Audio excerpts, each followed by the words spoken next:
This is Pet Life Radio. Let's talk pets. The Dr. Courtney Show is brought to you by Heroes for Healthy Pets. We're passionate about your pet's health.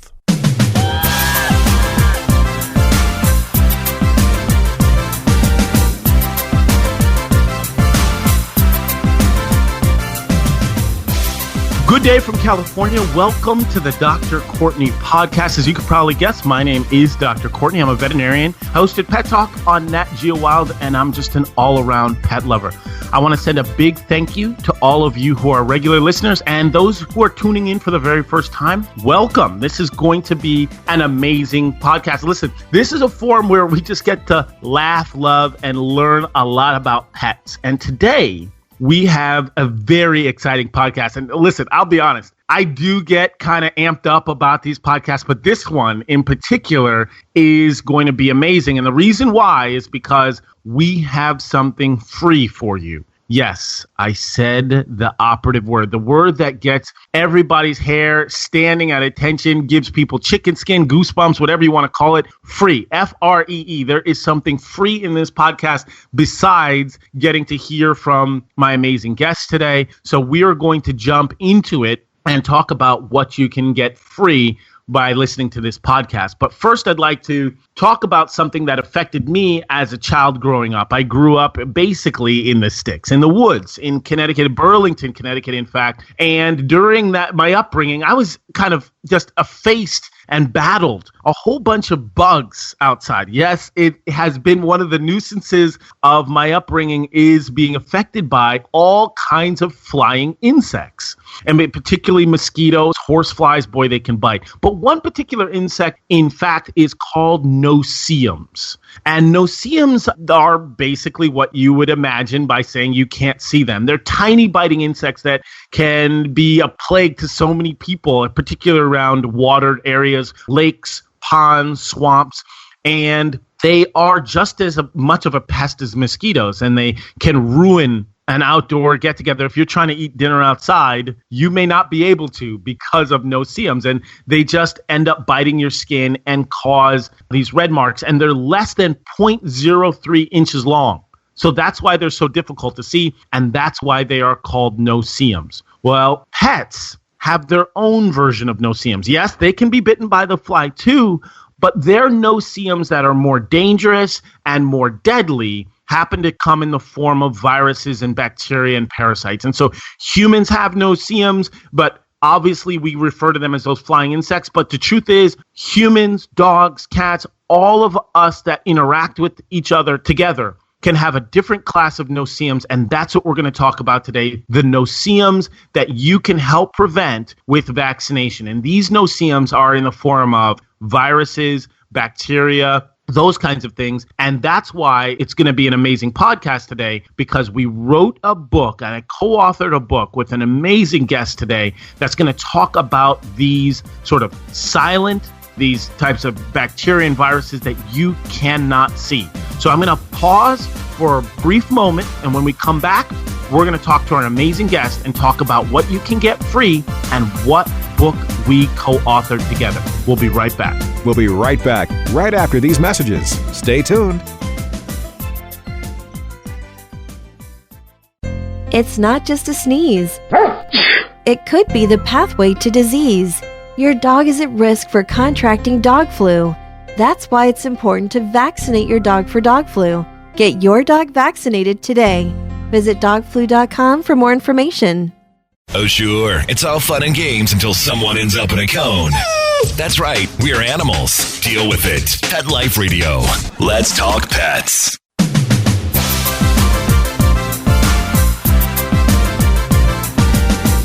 And so we're back. We're back to the Dr. Courtney podcast. As I was just talking about, I made a reference to no-see-ums and these flying insects that I grew up with. But what we're going to talk about today is something a little bit, I'd say a lot more important than those flying insects that were pestering me as a young child. These killers that you cannot see. They come in the form of viruses and bacteria, and they are deadly to pets, And some of them, as we will talk about today, can affect humans as well. And fortunately, I've co-authored a book with an amazing guest, Dr. Catherine Prim, and the name of the book is A Pet Parent's Guide to Infectious Disease. Dr. Prim, she is the owner and co-founder of Applebrook Animal Hospital in Tennessee. She's a prolific writer, and she's a regular guest on Ask a Vet column. It's featured in iHeartDogs.com and iHeartCats.com, reaching more than 3 million viewers. And she's also a pioneer, an absolute pioneer in the nation's first fear-free certified professional program. And I'm just so happy that I am joined today by Dr. Kat. Welcome, Dr. Kat, to the podcast. Hey, thanks for having me. We're going to have a lot of fun. We are going to have a lot of fun, and I just want to let everybody out there know it was an absolute honor and privilege to be able to co-author this book, Pet Parent's Guide to Infectious Disease, with you. So I really appreciate it. Well, I think it's pretty awesome, too, and I hope everybody runs out and downloads it. Absolutely. Dogflu.com. Please go and download the book right now. Actually, wait until the podcast is over, but after it's over, then please go to dogflu.com and download Pet Parent's Guide to Infectious Diseases. All of this information we're about to talk about is all in one happy place inside a book. But yes, let's talk about some interesting pearls that aren't included in the book right now. I'm so excited about this today and this cool download. What did you think about it? Well, I got to be honest with you. I'm equally as excited as you are because it's one of those situations where as veterinarians, we don't really get an opportunity to talk to pet parents about this enough. Normally, you get a chance to meet lovely pet parents and you've got a very full schedule and a lot of your interactions are abbreviated and for good reason. There's a lot of pets out there that need treatment. But getting into a deep dive, really focusing on what kinds of harmful viruses, bacteria, parasites are out there is so important, and it's a subject I'm glad I get an opportunity to not only talk with you about today, but have co-authored a book, which is basically like a dream come true. I agree. And my favorite thing about the book is that you and I worked so hard to make sure that it is good, accurate information. And so we get to teach people about the thing that is the most passionate for both of us, which is helping pets. Right, and that's the key. I like the idea of accuracy because I'll be honest, there's a lot of well-intentioned people out there and there's a lot of information out there, but not all of it's accurate and not all of it has been researched and verified. And so to have an opportunity to put it all together comprehensively so that when pet parents have a brand new puppy or a brand new dog, or maybe they've had dogs their entire life but just haven't had an opportunity to hear this information, there's a centralized hub, this book, where they can get all of that information. So for me, it's one of those things where it's like, finally, I'm so glad that this is out there. And what's cool is, listen, I'm a little biased, but I love the structure of the book in the sense that I had the opportunity to write some really good chapters that really focused on the science. You had some opportunities, some great chapters that focused on science, but also told some realities, told some real stories where the rubber meets the road, where that science actually meets real life. And I think the fusion of those two make the structure of the book perfect. Well, I'm a storyteller, so that's what I do. And before I get into telling stories and forget the important part, I want to tell everyone out there how to get this book because it is free. It is a free download. So you go to the website dogflu.com, dogflu.com, and you can find it right there. And it's free, and it's all of this excellent information in one place that you can trust. I can't tell you how much people love that word free. You know what I mean? That's like the key word right there. And it's interesting because this type of information is the type that, for good reason, you normally would have a cost associated with it. Anytime you consult with an expert in a particular field, of course, there's going to be a consultation. But to have this book, essentially free as a download, I think is a gift to so many. And not just because literally we wrote it, but mainly because it's a situation where a lot of people have been wondering, what should I do? How should I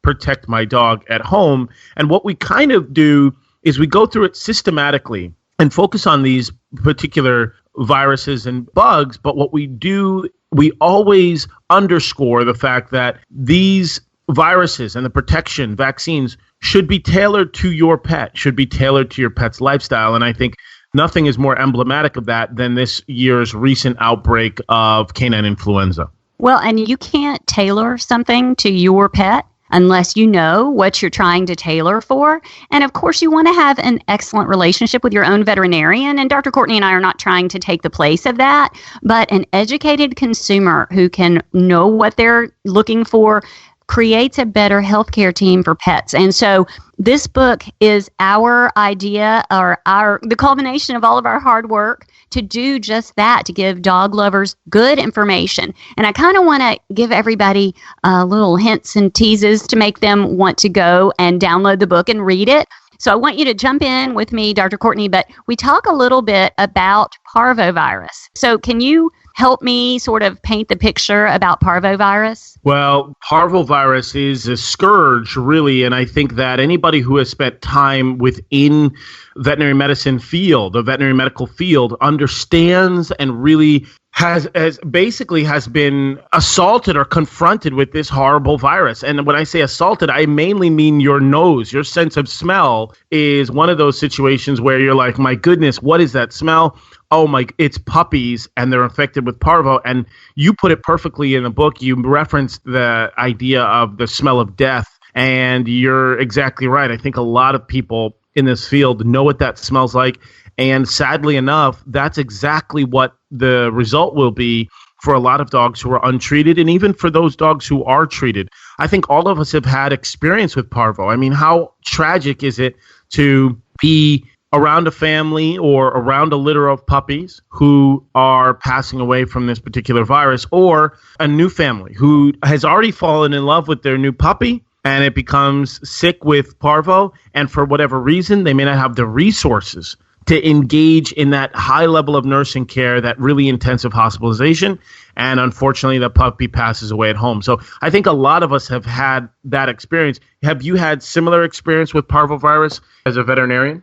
Well, I got to tell the story of Darla and Duffy. So that was one of my early sad experiences with parvo. I think the most heartbreaking part about parvo is we have a safe and effective vaccine for parvo, and you just have to follow your veterinarian's advice about when to give it and when to booster it. But it's pretty easy to prevent, Dr. Courtney. It just breaks my heart when I see it. It really is. And I like how you highlighted the fact that you have to follow your veterinarian's advice about when to give it, because with vaccination, timing is everything, right? I mean, that is the quintessential issue when it comes to vaccination. It's that timing between maternal antibodies and the puppy's natural immune system. How do you explain that to people when you're trying to describe that timing on when to give the vaccine? Well, I love the way you put it in the book when you talked about how vaccines work. And you have an entire chapter about how vaccines work. So for everyone listening, we're going to give you some teasers, but you should read the chapter because it sort of consolidates all of the information in a good way to help you understand why we give boosters and why we do the things that we do. But what I tell my pet owners is, we need that vaccine to be there when the puppy's immune system is ready to learn from it. And I like to say that vaccines are like a training ground for the immune system. If you think of the immune system as warriors or fighters, they can't go into battle untrained. So that's what vaccines do for me. That's how I explain it. Well, I think it's a really good analogy as far as going to war, because that is what we are. You know, not to hyperbolize it or not to make it exaggerated, but essentially these puppies with an immature immune system are under constant assault. They're constantly bombarded with viruses and bacteria that literally want to take them out. And by having their mom's immune system that they get from colostrum, it keeps them protected, but that protection is temporary. And when that wanes, when that disappears, they're left exposed. And by using that vaccine, it could train their immune system. And a lot of people are like, I don't understand. Doesn't that make my puppy sick if I give them that vaccine? Now, I always make sure that pet parents understand that vaccines are made mainly three ways. Either they kill the virus, or they weaken the virus in some way, or they change the virus's DNA. And that way it provides a sort of a training manual for the puppy's immune system so that when they're confronted with the real thing, they're protected. And of course, there are very small percentage of cases that of dogs who have allergic reactions or adverse reactions to vaccines, but by far the greater plurality of puppies benefit from the protection that they get from these vaccines. So I think that for me is one of the main motifs of this entire book is why are we doing this and why are we doing what we're doing instead of becoming a more intimate and very close to your pet, deepening that bond with your pet. You can do it by protecting them from infectious disease. Well, I think also in my personal experience with parvo, people can access vaccines from avenues that are not their veterinarian. And they tend to think, oh, a vaccine is a vaccine. It's going to work. But if you don't have that relationship with your veterinarian to help you time it, to help you make sure that it is a safe and efficacious vaccine that has been handled appropriately before it reached your puppy, you may be doing nothing. So I wrote in my story about Darla and Duffy, they had been vaccinated by their breeder, and the breeder was trying to do the right thing. But when the puppies changed hands into their new home, somehow the information that they were done, they were fully vaccinated, got passed on, and they weren't, because puppies are not finished with that vaccination series until they are 16 weeks of age, according to the American Animal Hospital guidelines. So if you get a puppy from a breeder and it has had 1 or 2 parvo shots, it is not done until it has been vaccinated by your veterinarian no earlier than 16 weeks of age. It's so important to really underscore that because you'll hear a variety of different recommendations from a whole bunch from other people in your pet's life and what I call the sort of the healthcare team. And the healthcare team, of course, includes the veterinarian. You may get health advice or recommendations or information from breeders, groomers, boarding facilities, and all of these people love your pet and are very well intentioned. But I think it's really important to focus on organizations and communities that have really researched this and really tried to find out what is the ideal protocol and the ideal timing for pets. Because let's be honest, every pet is slightly different. And so you'll have situations like what's called a vaccination failure, where a vaccine is given and for some reason your pet's immune system just doesn't respond, or it doesn't respond until the second or third booster. And so you may hear, throughout some of the channels in the internet that, hey, well, I heard that puppies are protected after 1 vaccination, or why do I have to give so many boosters? And just keep in mind that every dog is slightly different. And these protocols have been established because immune systems are like students. Some are honor students and do amazing, and then other students need help, and they need to attend office hours and they need special assistance and they don't always respond the same. So it's so important to follow, like you said, follow the recommendations of your veterinarian and the American Animal Hospital Association so that your puppy isn't left unprotected. So here's the cool thing for all the dog lovers out there. You don't have to go and look up the American Animal Hospital Association guidelines because it's written for veterinarians and it's pretty tedious. But Dr. Courtney has an entire chapter on vaccine strategy to help guide you in making these choices for your puppy. So download this book because it's great. Oh, thanks for the shout out. I got to be honest, just as a sidebar, you and I both have a really interesting discussion, and you wrote an awesome chapter, particularly on rabies. And the reason why I like talking about this particular virus is because what you highlight is the global connotation and the global nature of what veterinarians do and how veterinarians continue to affect people's lives and continue to save pets. In this country, of course, people kind of look at rabies as an afterthought. We know that people associate rabies a lot of times with wildlife.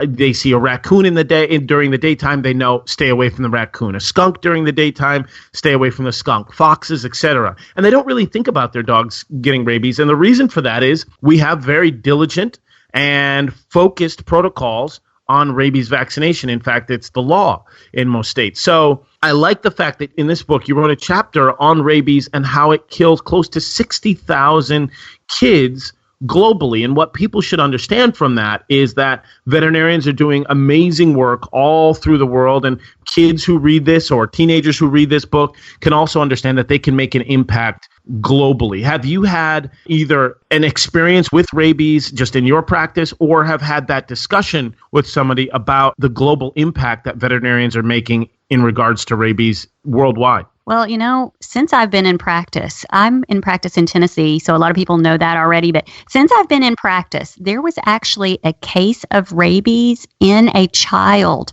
who did not survive within, I've been in practice for 22 years. So within the last 22 years, it was in Winchester, Tennessee, which is not exactly where I am, but really kind of close to home for rabies.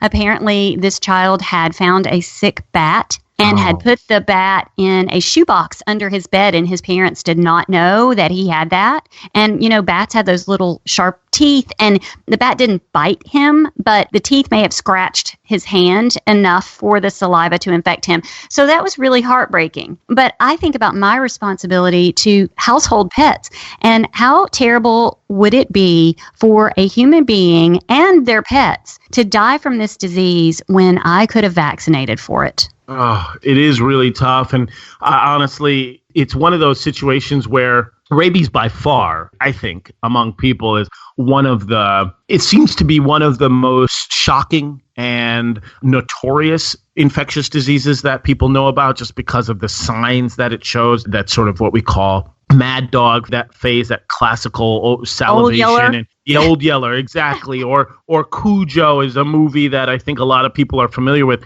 But one secret, silent or less celebrated killer that does affect people is leptospirosis. And you have a really good story about how you actually discovered leptospirosis in one of your patients. And fortunately, that pet lived. And I think everybody should read about that, specifically should read that chapter. And the reason I bring that up is just recently as 2017, there were leptospirosis cases in New Jersey. How exactly in Tennessee, how do you discuss lepto with your pet parents? Well, we have actually a risk assessment that we go through with our pet parents in each visit, and we talk about how leptospirosis can come from standing water that wildlife, may have urinated in, that wildlife are the source. Now, I live in the Smoky Mountains. There is no escaping the wildlife, and that's actually a good thing, and it's what I love about living here. But most of my pet patients are at risk, and people don't know they can get leptospirosis. You can get that from your pet. And if you do not know that and you become ill, it might be difficult for your physician to recognize that, because veterinarians are a little bit more aware of this risk maybe than just the day-to-day physician. So again, it can be vaccinated for. So ask your veterinarian if your dog might be at risk. That's a really good point. And that's kind of what's so interesting about rabies is it talks about zoonotic disease and the fact that it could spread from a dog to a man. But leptospirosis is the most common zoonotic disease. We all know about rabies, but it's so important to know about leptospirosis. And I grew up just like you in the woods, essentially, in more of a rural area. And we saw raccoons and skunks and deer that walk through our yard. And it's important to know that leptospirosis, the reservoir for it, are deer, raccoons, and skunks. And so a lot of these wildlife can carry that bacteria and not be affected by it. And so they're not sick. They're walking around shedding that bacteria, and they seem totally fine. Your dog drinks from a puddle or plays in the swamps, and now you're wondering, how in the heck did my dog get leptospirosis? How did I get leptospirosis from potentially either not cleaning up or having contact with my dog's urine? It's one of those situations where people, like you said, just don't think about it until they're affected by it. Right. Well, and so you have a whole entire chapter, which I thought was really awesome, that I'd never seen this information before, where you talk about cleaning up,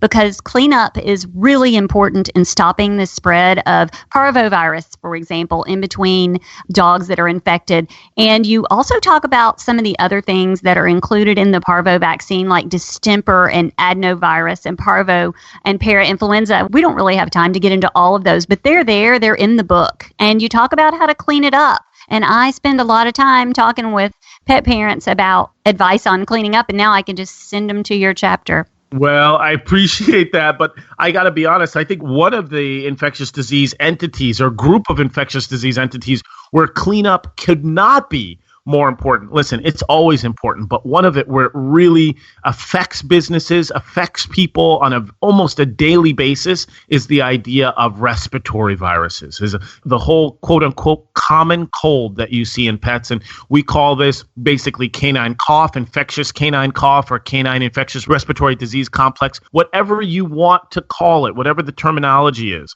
The key is pet parents they're devastated, they're concerned, they get very worried when they see that their pet goes to a facility, let's say a doggy daycare facility or pet grooming facility, or even the veterinarian's office, and comes back coughing. And so when you see that, you know, oh no, these are organisms that make pets cough, and they're in the air, and they're on surfaces, and they're in pet bowls, and they're on pet items like leashes and collars and harnesses. And so cleanup becomes absolutely essential. At your practice, do you have very diligent cleanup protocols to prevent the spread of respiratory infectious canine disease? Actually, we do. And it's funny that you mentioned that. One of the sponsors for our infectious disease manual is the Heroes for Healthy Pets. And so my entire staff and I have all completed that program. They provide some continuing education about disinfectants and how to be super duper careful. And it was an amazing experience for all of us. We're all certified as Heroes for Healthy Pets. So I'm glad that you brought that up. Heroes for Healthy Pets. That's perfect. And that is part of, and what I like about that particular program is I'll see that a lot in various CE seminars where people can get certified for Heroes for Healthy Pets, because what they realize through that program is that it's multi-pronged. There's multi-pronged. Yes, cleanup is very important. Yes, vaccination is very important, but also identifying the risk factors, identifying when groups of dogs congregate together, or if we have situations where we have unhealthy pets. What signs do you look for when you see a dog who's not feeling well? All of these are integrated in that curriculum. So what I like about Heroes for Healthy Pets and how to prevent infectious disease is that the focus isn't all about vaccination. It's not all about cleanup. It's not all about recognizing when you see a sick doggy. It's about all of them together in a more comprehensive understanding. And so is our Pet Parents Guide. Yes.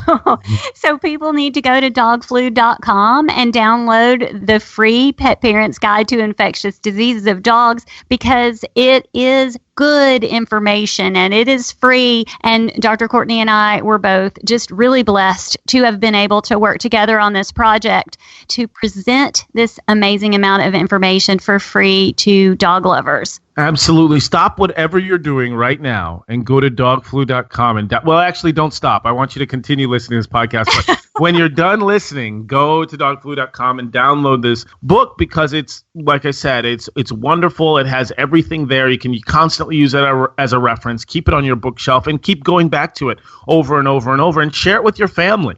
So when they say to you, hey, what is kennel cough? And then you realize, oh, this is what kennel cough is. It's not just Bordetella, and you start to learn about it. You can be informed for your family, and also you can entertain people at dinner parties. You can seem like the real smart one. So I completely agree. Go to dogflu.com and download this book, because it's both, like you said, entertaining because of your art of storytelling, but it's also informative and accurate. That's what I love about it. Because of your hard work. Yes.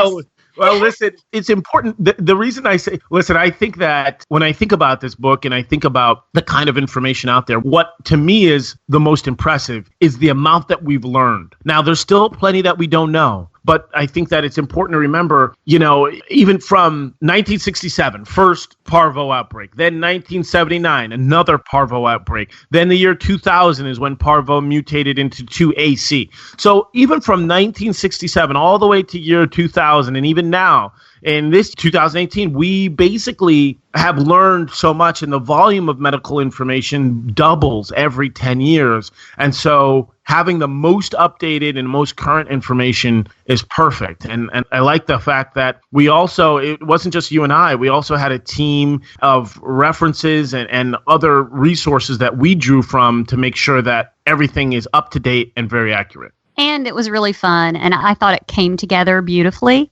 So I am so happy to get to talk to you again, and for us to get to visit about this project and share it with everyone.